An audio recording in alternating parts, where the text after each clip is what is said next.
going to join us. Oh my. Who wants the stickers? It was a whole bag, and that's the one that just fell out when I saw it. All right, Heath will be joining us, and there are several people that were unable to make it this evening.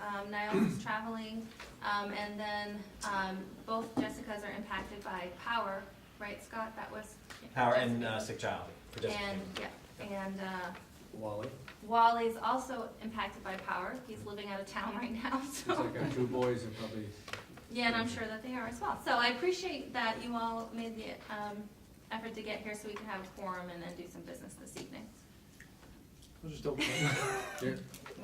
We're all set right now. Yeah, we're all set. And we can check our Nobody can email too, leave. because we have no internet at home either, so this is great. So, Get out. with that said, we did receive the minutes from our October 18th meeting, and I'm looking for a motion So to moved. approve those. Second? For discussion, I do have an amendment on that, in that I didn't provide an update. The update on the minutes is from the meeting prior to, so you can delete those from the minutes. Number 5, Roman numeral number 5. Any other amendments that need to be made to the minutes? I assume that would pass as amended, so, all those in favor? Great, thank you. Do we have any abstentions? Sure hope not. Hope not, because they won't pass. All right, very good.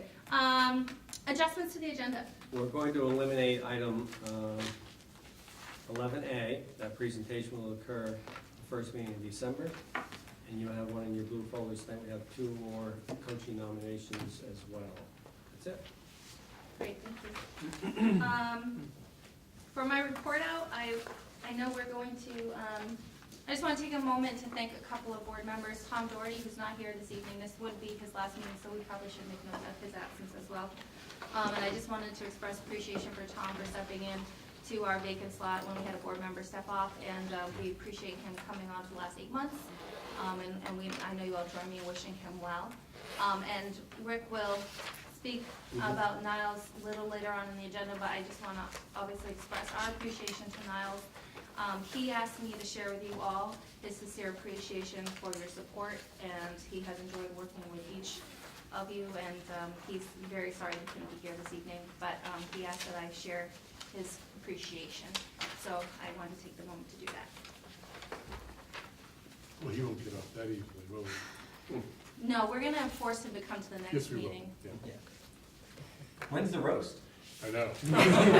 Next meeting. And that's all I've got. Okay. Persons are in the board. Oh, yes. I'm gonna just double check to make Okay, sure nobody all right. signed in. I don't think they did. Is there anyone that'd like to address the board this evening? Okay. Okay, under personnel, if you reference your agenda notes, we have nomination for coaches at the Wagner School. A-team boys basketball, Reed Farrar. B-team boys basketball, Derek Smith. Girls basketball, C-team, Danny Lobo Leon. And then tonight I've added 2 more in your supplemental agenda notes. Assistant hockey coach Mike Lavelle and Zach Sugar. I would recommend 2 for your endorsement of those coaches as noted. Make a motion, we accept them all as a slate. Second? Great, any discussion on that? All right, all those in favor of doing the slate, please? Okay, thank you. Superintendent of Schools, reading the Essential Behaviors and Outcomes Proclamation is Amanda. Education enables all students to learn the skills, acquire the knowledge, and develop the attitudes necessary for them to reach their potential as citizens who can meet the challenges of a changing global society. We believe that all citizens in our community share the responsibility to educate our children and themselves. Our schools are community support systems and should welcome and encourage all members of our communities to participate, and our schools will have a supportive and empowering atmosphere for all students and community members. Thank you, Amanda. So as Karen mentioned, Niles is not with us, but I did want to, I'll actually for the benefit of the audience, express sincere appreciation for Niles' leadership. He's been on our board for 6 years. He's been our chair for 2 years. He's served on the Education Committee, the Building Committee, the Ad Hoc Frankfurt Reorganization Committee, the Advertising Education Foundation, and so on. He's been an advisor in the budget process and negotiations as well. In March of 16, when I was out with my concussion for, I think it was 8 to 12 days thereabouts, Niles literally was in my office every day with Emil, to try to basically counsel Emil, support Emil through that process as well. But that should not go unnoticed, because that was a hallmark of his leadership, his dedication and sincerity to the district. So I want people to know that Niles' involvement, his stick-to-itiveness, his ability to analyze situations and give good feedback options. When I would call him maybe 2 or 3 times on a week, a situation would arise, he would make sure that we looked at option A, option B, and we thoroughly discussed those. But really his sincerity to do best for our students. You saw him display his empathy for that on a number of occasions when we went through situations with the legislators. Maybe the one I remember vividly, was the day that they pulled the statewide assessment at the high school that day. Of course, he had kids in school at the same time, and he was really troubled by that decision by the department or the commissioner. So really, the key ingredient with Niles was his devotion to the school district to serve it, and he served it in an admirable fashion. So I have invited him to come to the next one to hear those words again, but also express back to the board, as Karen's already alluded to, his appreciation for your support and your conversations that many of you had with him in his 6-year tenure as a board member. We had some people attend the conference. I'd ask those people to give any remarks. Karen, Jane, Jessica's not with us, and Wally. So we have Jane and Karen. If you'd like to share your experience last week, Jane. It was absolutely fabulous. Everyone should take advantage of it. The people you meet, people you talk with, the sessions were fantastic. Some of which I was aware of. There were things that in education I was aware of, but you always pick up something that you didn't know before. I felt that even the ones that were done by the attorneys, they were incredibly well done. The bullying, I went to a one on bullying, she went through it step by step by step by step. It was very, very concise and very informative. I would have to say that the one that at the very end, the last one I went to, was about the, what was it actually called? Improving K through 3 student achievement. And they talked about the Momentum project that Winterport is involved in, but they are starting a math one, which I did not know they were doing, and talked with the girl afterwards. It's called Numeracy for Maine, or ME. It's a pilot, it's just getting off the ground. It's going to be pre-K through 4. It starts in January. It is focusing on Western Maine and Washington County. It does not have the money support that the literacy one did. There'll be no technology piece to it, but they're going to be focusing on numeracy that goes well beyond calculations, is the way that she put it afterwards when we were chatting. She did say this will go out once they've piloted it. All of the data that they get from it will go out to the state, and people will be able to pick away from it, which I thought was going to be great for our new math, the Envision program, and to see how it lined up and where it worked. So I mean, that to me was the very end of the day, was the last thing, and I thought, oh, I am so glad I came to this, because it was wonderful, absolutely a wonderful experience. Yeah, I would agree. I think the MSMA did a fabulous job. It was my first time attending as an actual conference attendee. I've been an exhibitor many times, but this time I actually got to enjoy the conference. 2 things that I wanted to talk about this evening was the keynote for the first day. And isn't it awful I don't have his name in front of me? What's his name? Yeah, I'll tell you. I know he's from Arlington Heights. David Schuler. David Schuler. Arlington Heights. Superintendent. Chicago, And his focus is really on redefining ready, and that was a theme that was, throughout the conference. And I really appreciated his passion on this topic. Essentially, this quote frames it: students are more than just the number they earn on a standardized test. think we all know that, and I think the board understands that.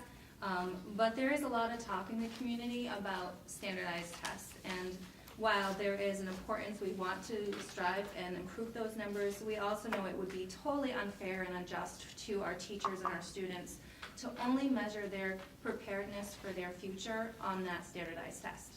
And it would be unfair for to them if we placed all of our policy and decision-making on those single standardized tests. And I think we know that, but I just wanted to stress that because it was such an impassioned plea for school boards to recognize that our job is to eliminate barriers. And he said, I really liked this because I like imagery. So he was saying, you know, in traditional education settings, we have tracks, and we tend to put kids on a track of interest. And he said the board's job is really to create an environment where we have on and off ramps throughout their educational experience, where they can try new things and figure out where they want to go and where they want to exit. And I think that that's really an important reminder to us all. So I wanted to bring that back to you all. And there's a book called, I think, I'll have to get the book. I wrote it down, but I don't think that's it, that he recommended we all read on the topic. The other session I wanted to just touch upon was around the Every Student Succeeds Act. I know we talked about it, but there's a lot of stuff I didn't know that I heard in the session. I felt completely like schooled. It was a little embarrassing. And no fault to you, Mary. It's just such a complex thing that I didn't quite have my head around. But there were some deadlines that I heard that I'm like, oh, I wonder how we're doing. And so I talked to Rick about possibly having you, Mary, at some point come back to the board and give us an update on that. Because to be in compliance with the law, we have to submit a comprehensive needs assessment by July 1st, 2018. Yes. Already on it. And I knew you were on it. I would love to hear more about it. There's also a lot of requirements in there around engagement and so forth. So hearing how we're doing on that, I think would be a great lesson to the board because we're bound to hear about it. And I'd like to be able to kind of talk to people about what you are doing and the other members of the admin team. That's it. We will do that. I do actually have some great news, in my opinion, we received today. They appointed the new Deputy Executive Director of the Maine School Superintendent Association. Her name is Eileen King. She's been a long-standing superintendent in the Booth Bay Harbor region. She has a very distinguished career going back to the National Principal of the Year back, I don't know, in the early 2000s. So that's going to be a great add to Steve Bailey, who's the Executive Director of the Maine School Management Association. So those two positions now have been filled. The key works is condition 2 in the role of school board members. You might consider yourself heroes, but I'd ask you folks to share any comments you have as you read the 2-pager, particularly with the 4 questions. In what ways is our board a positive role model? How do we ensure that all voices are heard at school board meetings? How do we actively listen to ideas and concerns that our thoughts are brought to our attention? How do we get to know the students and staff in our district? Any comments that people want to share with respect to condition 2 of the school board member's role? As it's titled under heroes. Well, I felt uncomfortable with that term. You did? Kind of cringed a little bit. But in terms of being a role model and conducting business in a respectful way, I do think that that is something that this board does well. And I think we all agree to disagree at times, but can do so in a respectful way that still leads to progress. And it's a good model for not only our students, possibly other leaders within the governance structure elsewhere. Okay. I'll just leave it at that. Any other thoughts? For one, I have been remiss in this myself, but when I read it, I did think of it. The one, how do you get to know the students and staff in the district? One of them is to go visit the schools, which I have not Yes. done, which I do plan to do very soon. I thought of it this morning. I was reading in a pre-K classroom, my granddaughter's pre-K class. I did the story today, read aloud. Made me realize how much I missed that sort of thing and just the interaction with those children. And then when I came back and I was reviewing these things, I thought, perfect, right there. Just to have them see you in the school, the staff see you, and Yeah, kids right. see you, then they see you in the grocery store, you know, that's something I have not done, and I have got it on my agenda to do. And I think that is an important, I don't know if that makes you a hero, but I do think Yeah, I didn't it like the term certainly, either, but yeah. it certainly does Yeah. make you more visible. Yeah. Kristen, have you had any board members visit McGraw yet? We did for the building committee for the visit. Yes. For that, so yes. Okay. Bill, have you had any? board- Building committee, but more than welcome to come in anytime. Okay. I know Wally's trying to get that into his schedule for one, that's why I asked the question, so. Okay, great.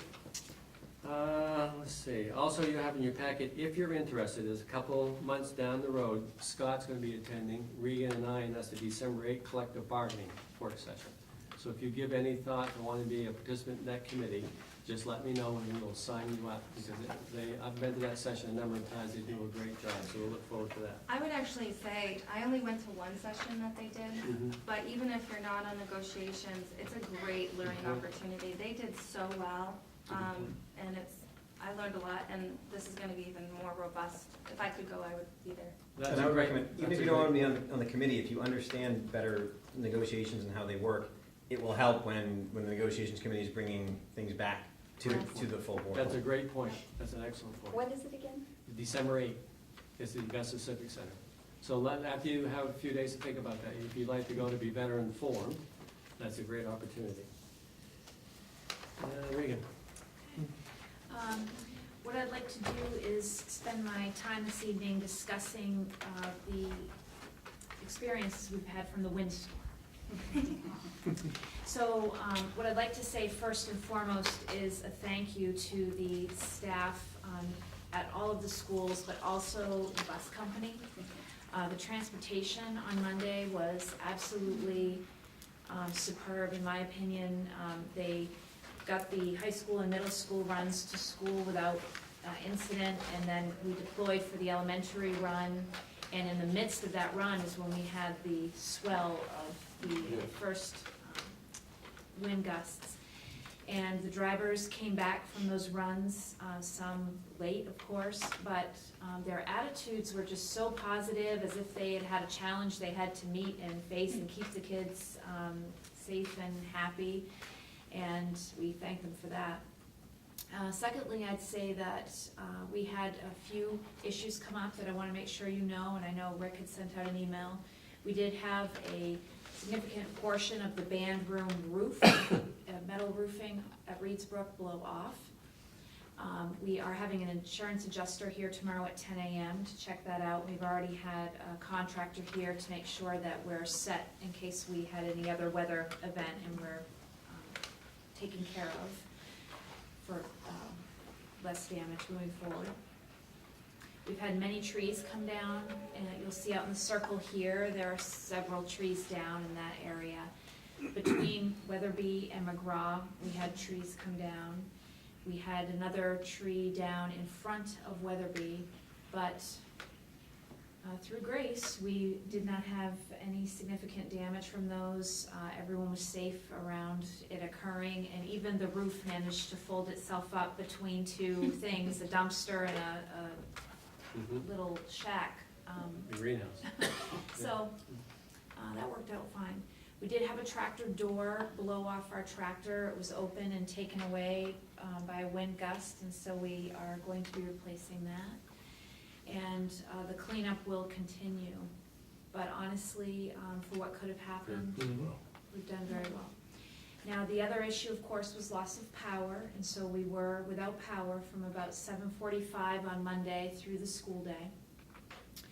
We were able to use restroom facilities in all of the buildings, and I have to thank Wagner School. They had to lug water to keep that situation moving forward, and they did well by that. The cafeteria workers, outstanding, came right to the front when we decided to keep the kids at school for safety, and just made sandwiches galore. I'm just really impressed with the teamwork. It was great. As far as communications go, we did just choose to send out the alert around, was it 10 o'clock in the morning or so? 10:30? Approximately 10, yes. Certainly, we hope people understand why we made the decision to keep buses off the road until we could have more clearing. We were hearing from public safety that we would have roads we couldn't navigate, and we still are challenged to this day to get through the Monroe Road. So I think we have identified all the things that need to be rectified in the district, and we're thankful for how we got through it. I'd like to echo those sentiments. It was the first time I experienced something like that on the Monday. Usually it's, it's coming, you anticipate that. But also I'd like to give a sincere thank you to Melanie. I apologize if this is repetitive to the board members, some of them may not have heard this, but the day starts at about 3:45 in the morning. Melanie called me at 3:45 in the morning. She was already on the Monroe Road. And we already knew we couldn't go on that road that morning. And just her heads up, and again, it's kind of like, this is what we see, we need to make a judgment here in the next hour and a half. So when you talk about leadership, you see that lady maybe in her office or on a bus, but what she does 2 hours before the sun rises is actually incredible, unbelievable.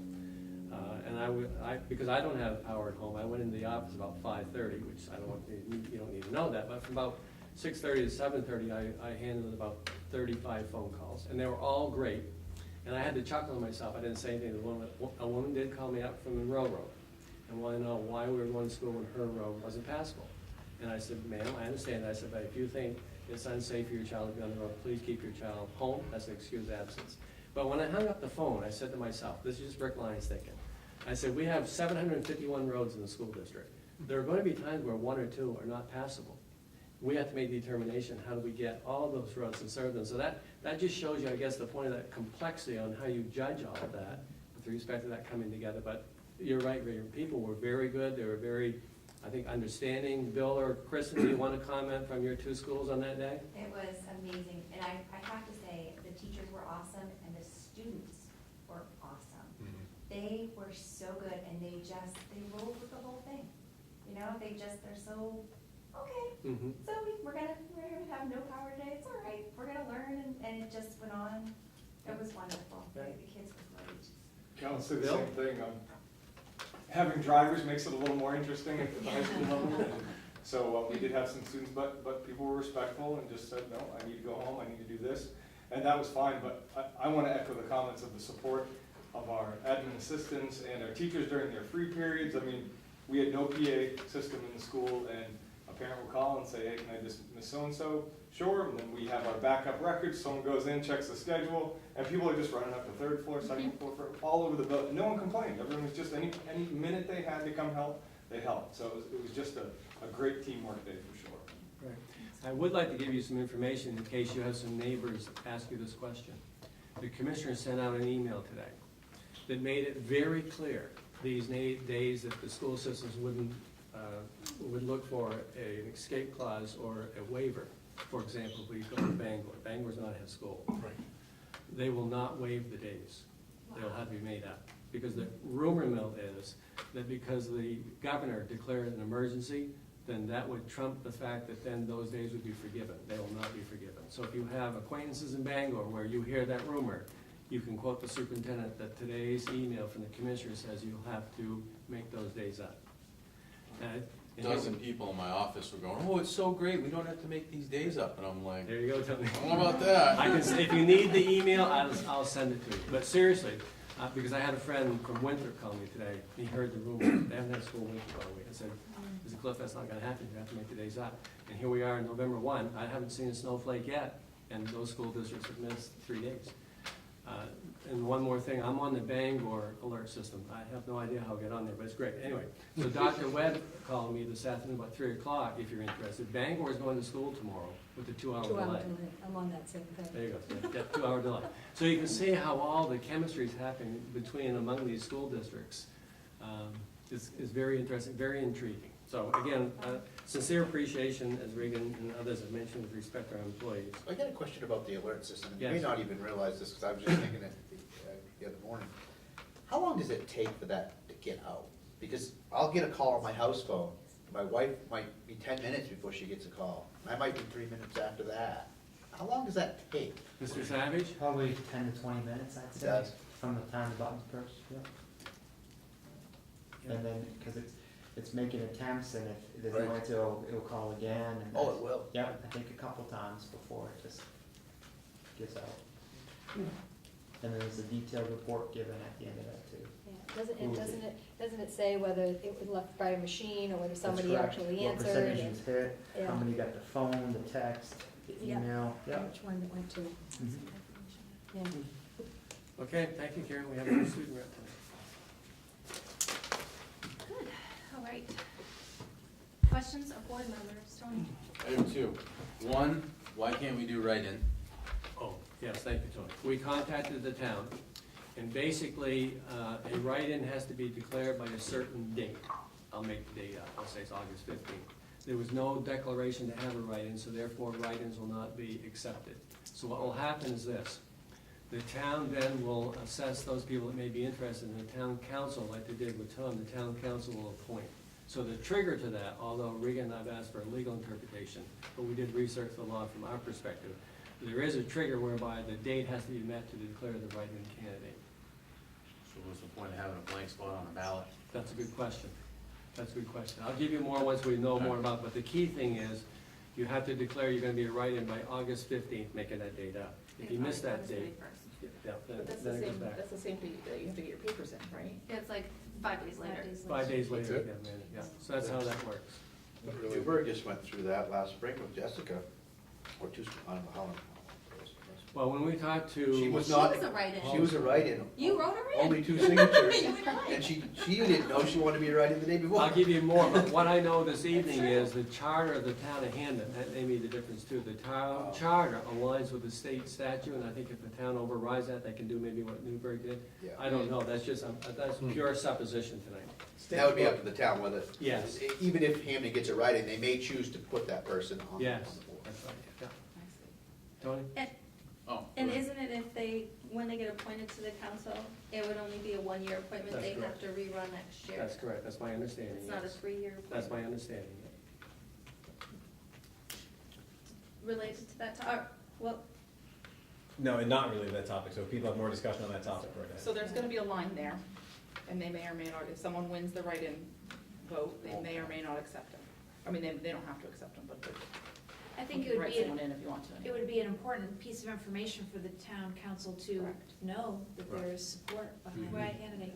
That's right, that's right. Lester, did you want to chime in about this? Yeah, because just to clarify on that, it is for 1 year Yeah. if the town council appoints it, Mhm. because I just found out about the regulations, and as Rick said, it does align with the state statute, and the date was August 31st. Thank you. Thanks, Yeah, Lester. yeah. Scott, did you have something about this topic? Nope. Because, all right, Tony had one more question. and Yeah, then- Yeah, so the one thing was, I'd spoken with Rick, I'm gonna approach, town council as a citizen, not as a school board member, but I am gonna reference our, school notification as use. So if the town agrees to recognize Halloween on the last Saturday of the month, we can get the word out, so town council doesn't have to spend a dime. If they approve, okay, yes, we'll recognize it, we can use the school system to notify students and families that we will observe Halloween the last Saturday, and I will cite, teacher concerns, safety concerns, kids walking around in the dark when families are coming home from work, as opposed to a Saturday, there's gonna be less traffic on the road, not sending kids to school after being up 9:30 eating candy, stuff like that, but it will be as a private citizen, but since we were gonna use the school notification, I wanted to let the board know that I was gonna be referencing that. Okay. And if that comes about, it might be nice to go to the other communities. Oh, yeah. Yeah, because it's in ours. Yeah. Right. Good idea. Scott, do you have a question? Yeah, there are questions that were posed to me regarding the loss of power and all that. One was no generators, and my response was, I'm pretty sure that if we had put generators in the schools, that the state funding formula probably wouldn't have covered that, but I wasn't sure. So generators in the school, not there. Yeah, What's so the- help me with this. So we have a generator here, obviously. Yeah. Maybe it's not obvious, but that was in the school construction projects, that was subsidized by the state. Okay. Now, Wagner has no generator, is that correct? Correct. Smith Reedsburg has has a no generator. generator. Smith School, As a generator. Weatherby, no. No. McGraw, no. Newburgh does. So HA, Newburgh, And I just asked Nick Raymond, Nick's not here, right? Just asked Nick this downstairs, and this is just for emergencies though. okay. Emergency lighting, it's not Yeah. running, Yeah, it's not that's running the correct. whole school. That's correct, yeah, that's correct. Right, I mean, the PA wasn't active, so I assume that, you know, if Wagner had one, they might use it for the water pump only, but they don't clearly have one because they were Right. toting water themselves. That's right, yeah. They had an ecological study at Wagner, it's not funny, but I mean, Richard, the head custodian, took 5-gallon pails, went out in a little swamp behind the school, took the water, brought it in, made the toilets work by the old ways that we used to do years ago. Yeah. Did that all day long at school. So the generators, they weren't in their original construction plan, and we've never had a discussion about putting them. Not to my knowledge, Scott, no. And then the other question that was brought to my attention was, I mean, there were judgments to be made that day in terms of the safety. Do you put kids on a bus and send them out in the middle of Yes. that storm? But the question was asked, does fire protection work if there's no power at a school? And I didn't know the answer to that. That is a That's a good question, Scott. And I had no idea. It I depends don't know what enough. kind of system it is. Yeah. Well, the university it didn't, because they took all those kids Well, out that was of what those prompted the dorms. question, was the Yeah, kids couldn't be in the They took them out of the dorms. dorms and they put them into a Let place where. Regan and I research that, we'll get back to you. Yeah. That's a good question. My response to It was the because person who raised it a fire was, problem. Yeah. Yeah. whether fire protection is working or not, in my mind, if my kids have been put on a bus and sent home at 11 in the middle of all that, to me, that's a clear and evident danger Which is- the kids are gonna be walking out the door into, Right. so fire protection, but Yeah, we'll I research. didn't know the fair, answer, yeah, so. fair question. Let me just add something about that question. Yep, Another judgment we were making is about sending children home To empty to homes. houses without power, but also with parents who probably had departed to work and may not have power either where they were working or the ability to get back home if certain roads were closed. So, of course, not knowing what situation everyone was in, it just was a collective. And that's important. I had a constituent share that concern, but I actually had information, we actually drove through Smith, I think, just as the power went out. So we actually kept going to Wagner, and they said they were practicing Halloween, that's why it was dark and scary inside. I said, you're really pulling it off well. So we actually chose to take the kids home. And I understood that they're gonna kind of wait 2 hours or thereabouts. But that brings up an important point, because most parents didn't understand. I thought it was actually a great solution to get the word out that parents that chose to take their kids out sooner, because there are an awful lot of Yes, drop-offs. yes, yes. And the word getting out, it actually put the onus back on the parent to go to the school. It actually made a case where the school was really the shelter, and in this storm, it happened so fast. I mean, between 5 and 8 was most of the damage, which is right, the beginning of the school session, and within that sort of 2-hour window. Yeah. So then, hopefully, by the time that stabilized, the school population wasn't as large Right. as you then were able to get a hold of folks. Right. But Right. without power, without internet, a lot of phones are internet-based, couldn't get a hold That's of them. exactly right. We'll research your question, get back, but I think, and we don't need to belabor this point, but I think this is one of the responsibility of my job, that you, how do I say this politely? That you simply know. No good deed goes unpunished. There's going to be people that are not gonna be satisfied with the decision, period. Because of where you live, the conditions of if you're out of town, or whatever the case may be, it just is what it is. I've done it for 28 years, there's no perfect science to it. Some person has to make that call by 5:30 in the morning, like everything else we do. You gather all the data, and Regan called me and said, should I be on the road? I said, no, Regan, you don't need me on the road, Melanie's on the road. I mean, you just bring that all together. And it's a gut-wrenching decision sometimes to put 2,400 kids and 500 employees on the road.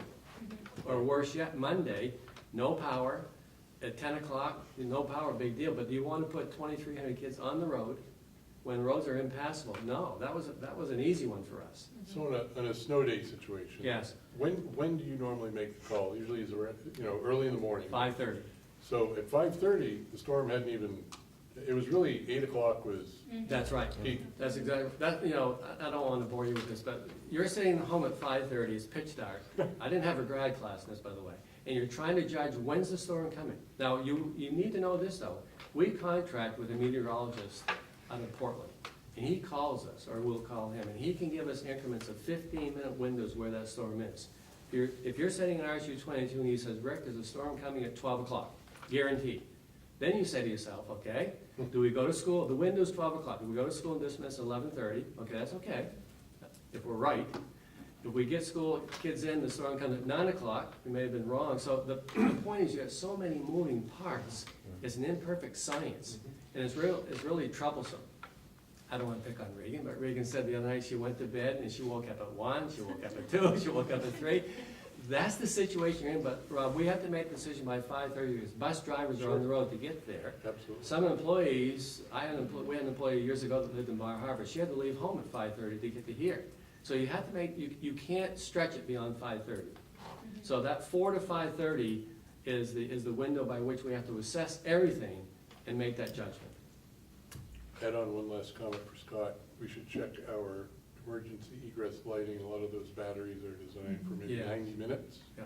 And if we're holding kids for 2 hours, we either should look at changing to a longer battery life or changing our policy to maybe 90 minutes, otherwise we're in a building. That's a good point. I was at Weatherby and that actually And happened. they probably are older and they Yes. probably kind of went out, and that's now a dangerous situation.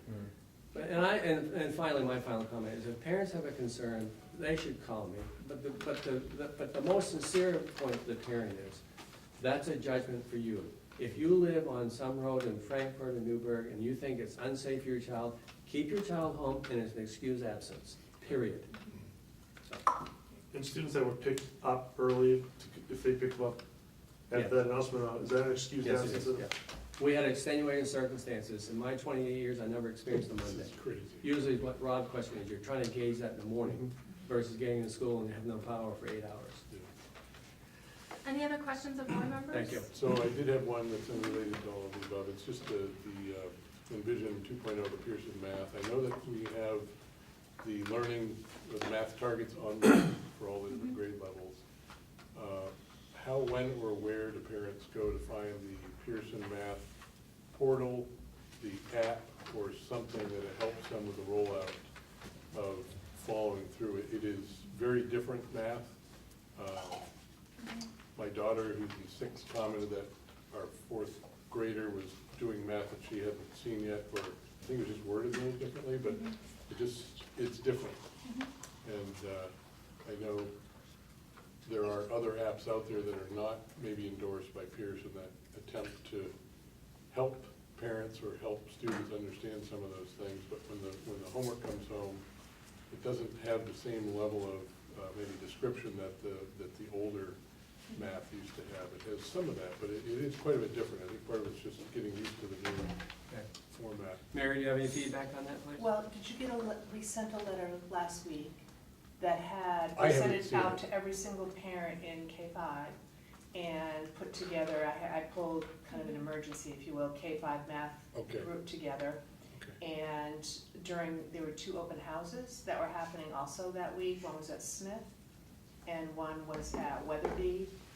Kristen met with a parent group on her own, but, so people had an opportunity at each of those events to either speak to the principal about it or teachers. We are meeting as a committee again in a week or so to see if any more questions have emerged. I've got an ongoing Google Doc. Yeah. So we did send out, and if you didn't get that piece of paper. I don't remember seeing it. Is there a way to put something front and center? It's on Facebook. Oh, it's on Scott, Facebook, but It is- not on it is on our Facebook RSU22.us, okay. Yeah, it's on I wonder- Facebook. So it's on the Page. Facebook page, but not on the school page, Right. okay. I may have an actual copy right here if you'd like it. So does it explain how they can get on to Yes. the portal? Yeah. Okay. And the app too. I wonder if we would maybe, because a lot of folks are looking to our actual website for that information, because it's where all the targets are listed. Maybe just have a little redirect to the Facebook forum that talks about it, because it's probably, is it a forum? Probably there's quite a bit of sharing going on there. I'll talk to Mary about stuff. Okay, thank Thank you, you. that's all I had. I have one question, and I have it's an for the idea. policy committee really, because Jessica King asked me after last meeting, that came to mind when we were talking about heroes. I think she thought our volunteer policy prohibited board members from volunteering in the schools. And that's when Jane said she would love to go into a classroom and read, or Right. when Oh, it no, talks about yeah. board members volunteering. Yep. I don't know if we want to revisit that and talk about it. We'll take a look at it. Part of the concern with that was that the language in the policy, if I remember right, was it depended on who was overseeing the volunteer. That's correct. So at Smith School, I'm in the mentoring program, and Debbie Smith, who's the secretary there, is the head of the mentoring program. So by the language of that, that wouldn't be an issue. Right. But specifically for, we don't want to keep board members out of the schools in those settings. But we do want to, I think the point of the policy is to make sure that we don't end up with this sort of odd imbalance of power situation Right. where somebody who's being overseen by the board is then overseeing a board member. That's correct. That's right. Yeah.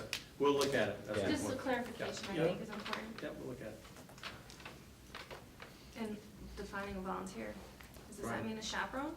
Because I'd hate to not be able to go. Right. You just wouldn't be able to, you can't be responsible. I just can't be. Good point. Yeah. Okay. Any other questions of board members? I think that's it then. We will go on to committee reports. Finance committee, we had minutes in our packet. Yep, we had a short meeting last week. Mrs. Nichols briefed us on the agreed upon procedures that Brando and Thibodeau are gonna be looking into as an additional part of our audit. And they will complete that letter, and we'll see that when they complete our audit. Under new business, Tricia Hayes is our new district accountant, and she was at our first finance committee meeting. I believe she started officially today? Monday. Monday, okay. So she is on the job full. It was a good day for her to start. There's no computers, there's nothing. Yeah, she got to explore the white building. Absolutely. There you go. But it's pretty exciting. She brings a lot of background. She's been, had a lot of experience, and it's gonna be exciting for the district to go forth with her. We reviewed our warrant articles and approved them. And then we went in, talked about, we had a lengthy discussion about district credit card procedures. Right now, we're using debit card. I think the consensus is we would like to start using a credit card for safety reasons. Yeah, or, if anything were to happen, we have some, we can go back and maybe, I think it's what were we talking, 20 days or something like that? Alan? I think a business account's 48 hours for fraud, which is what we would be. Yep. Because, and then I think a credit card is 60 days when you get recovery.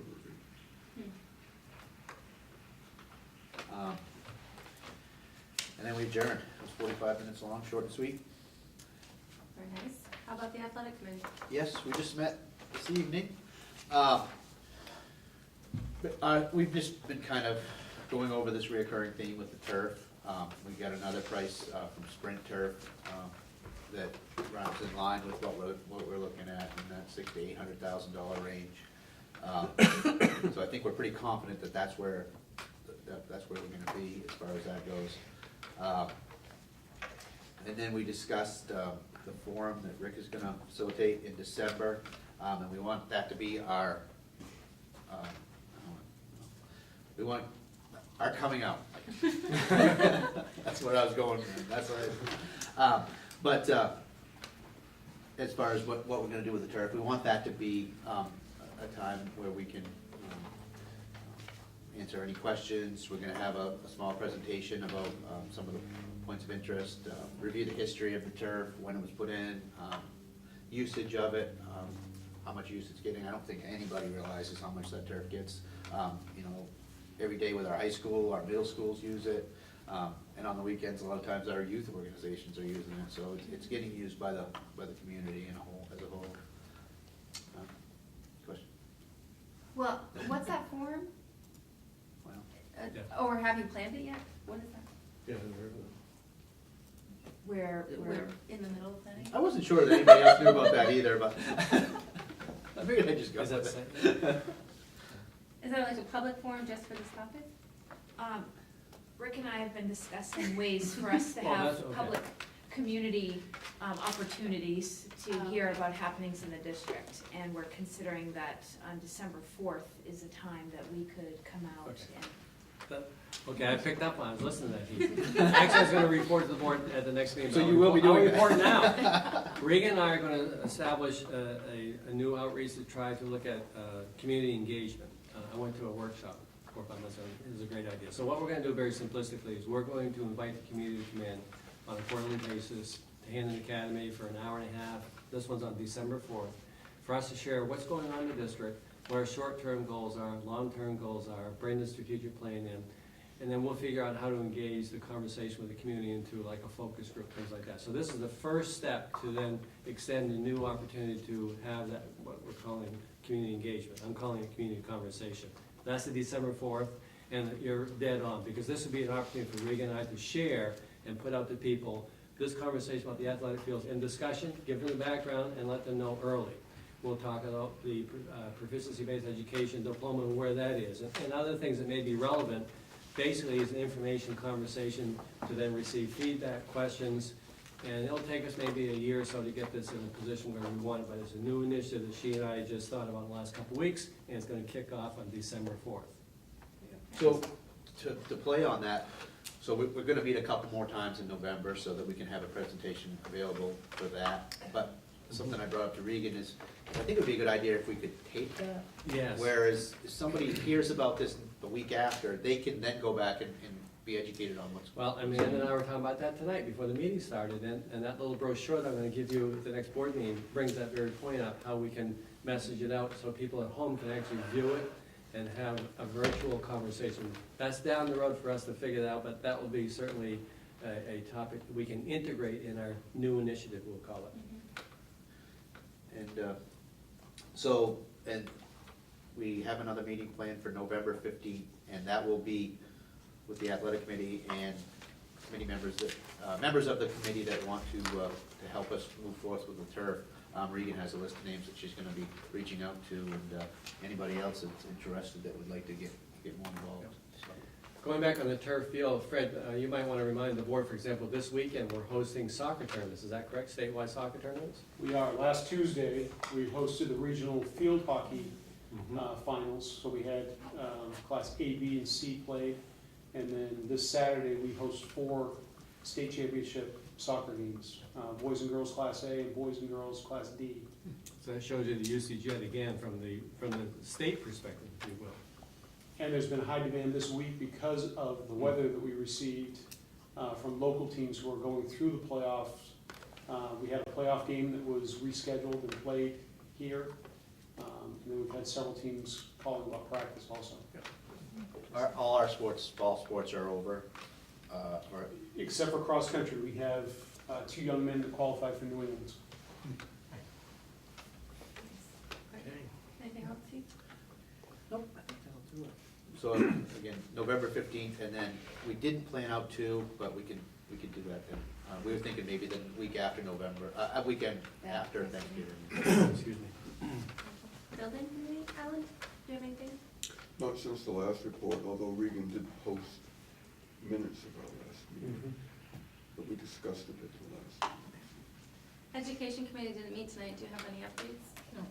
Just a question on the building. Are we going to have an intermediate meeting just to run down through our list and set up priorities to report back, or when will we do that?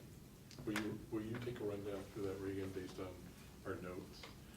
I will Short-term, be, medium-term, and long-term, as far as where things fall? I'm going to be entering all the projects into the spreadsheet, and then I thought I'd share it so people can individually score, okay, and we'll compile. But we had planned that we'd meet on the 15th, right before. Gotcha.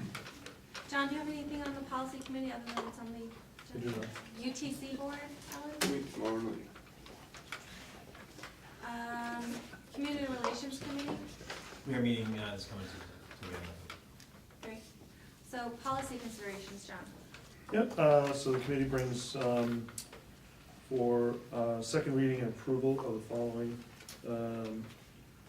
JLCB immunization of students. No changes other than letter C that was caught by Scott, last one, that's in red there. So looking for a motion for, So moved. for approval and adoption. So Tony has moved to adopt. Second.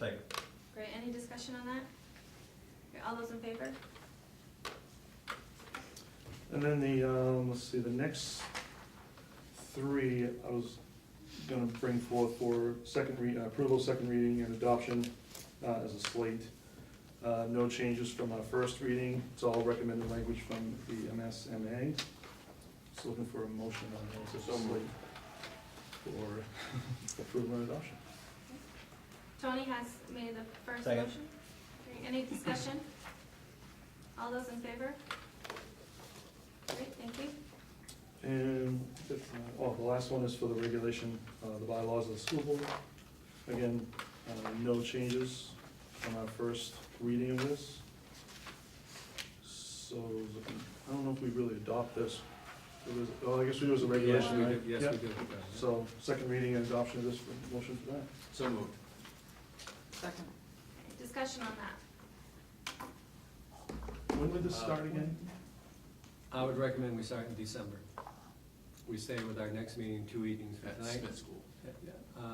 Because our next meeting is at Smith Well, School. our next meeting is at Smith, and then we'll go to December. Then we'll get into the, well, that's a good question, You'll have to Tony. redo the schedule. Yes, that's a good question. So maybe right tonight, we can simply make it known that if this is adopted, we'll go to the monthly meeting starting in December, the first Wednesday in December, and then I'll tell you what we're going to do. But our next meeting will still be at Smith School? Yes, it will be. Okay. Yeah, Mrs. Moore's going to do a presentation. On I have November a 15th. question on, so the 8 or more directors, Yes. is there ever a time because of the weighted vote that 8 wouldn't be enough? And you'll have to do some math. Well, that's a good question, Keith. Let me research that. My immediate response, which could be wrong, I think you're talking about the physical presence of people. I don't know if you go. Yeah, to the because like way of Newburgh's voting. like I don't know. 75. Let me think so on that there's one a two little of bit. That's us. a good question. And is the plan to go back as a policy committee and look at the policy around this? Because there were some updates that needed to be made. Actually, what we did, if you look at number 8, and then Jane and I talked about that today, I finally found it. I knew the night we were talking about this, it was somewhere, and Gloria and I found it. The language we inserted in 8 came out of the policy, so it's a repeat, what already exists in the policy, but we wanted to make sure it was captured in the regulation. Okay, any other That sounds discussion good. on this topic? Do we wanna add a sunset provision on this? We did. We did talk about We did talk about that. it. We would do it a year from. Right. Yes, we So- can bring it back, yes. Question on number 8, the committee voting, you have the committee members and then you have basically guests, and we all generally populate all the different meetings. Typically, only the committee members would vote. Mhm. So the way it's written now, it says they may vote only if the presence doesn't create a quorum of the full board. Mhm. Well, what if some choose to vote, some don't, some by voting are now Mhm. pushing someone off that is also a guest that maybe by voting would be a quorum or by abstaining wouldn't? It almost creates a conflict there in that scenario.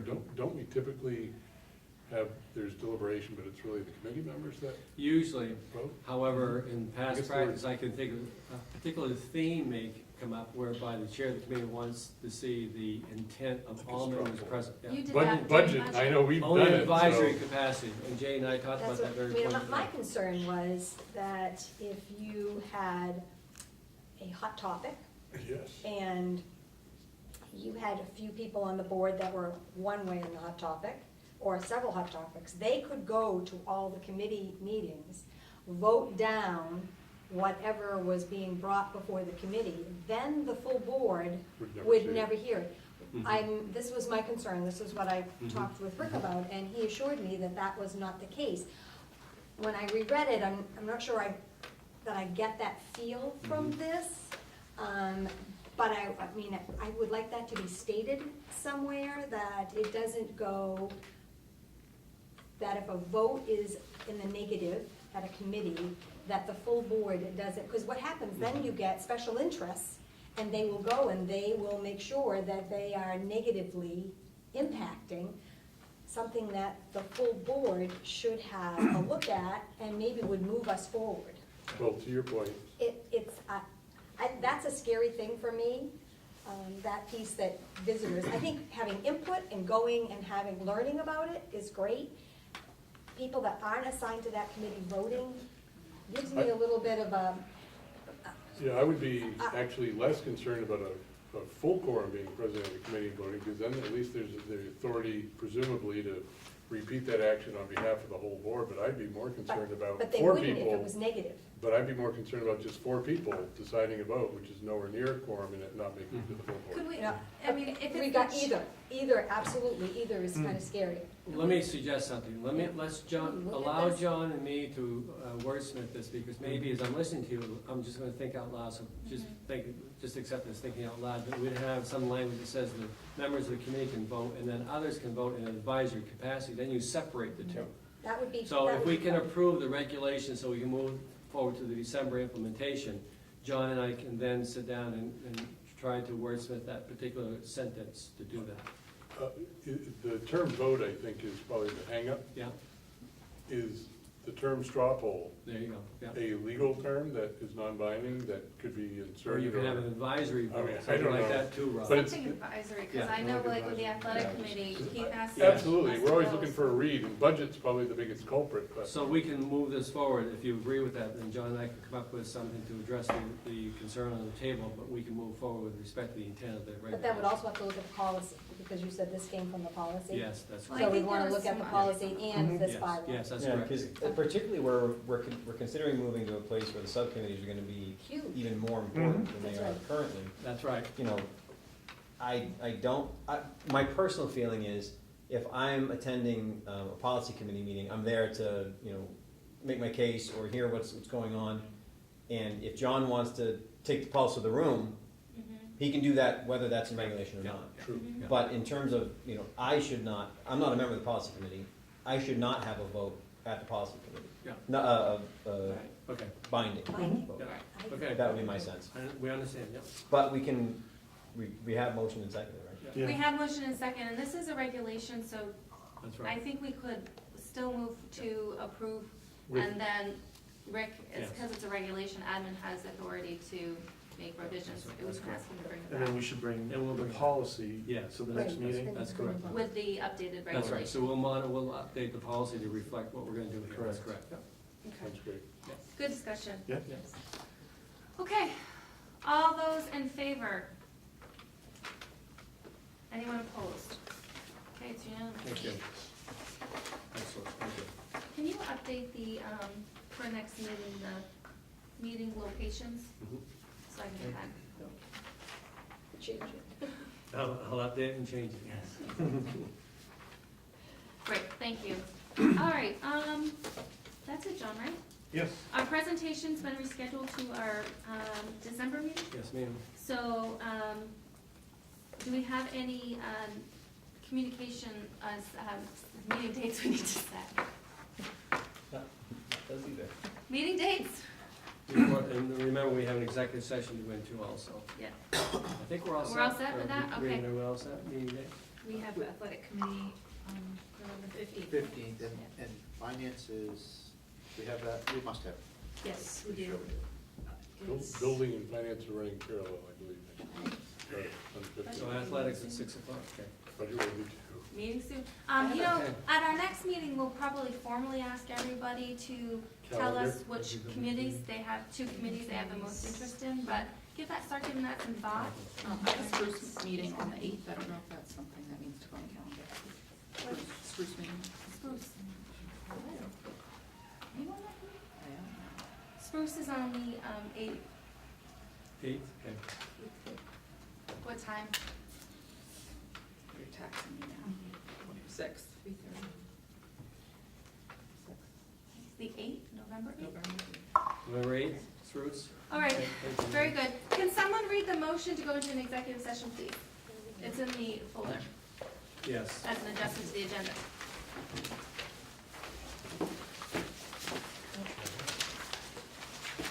So, I move that we go into executive session to discuss a personnel matter according to 1 MRSA 4056A.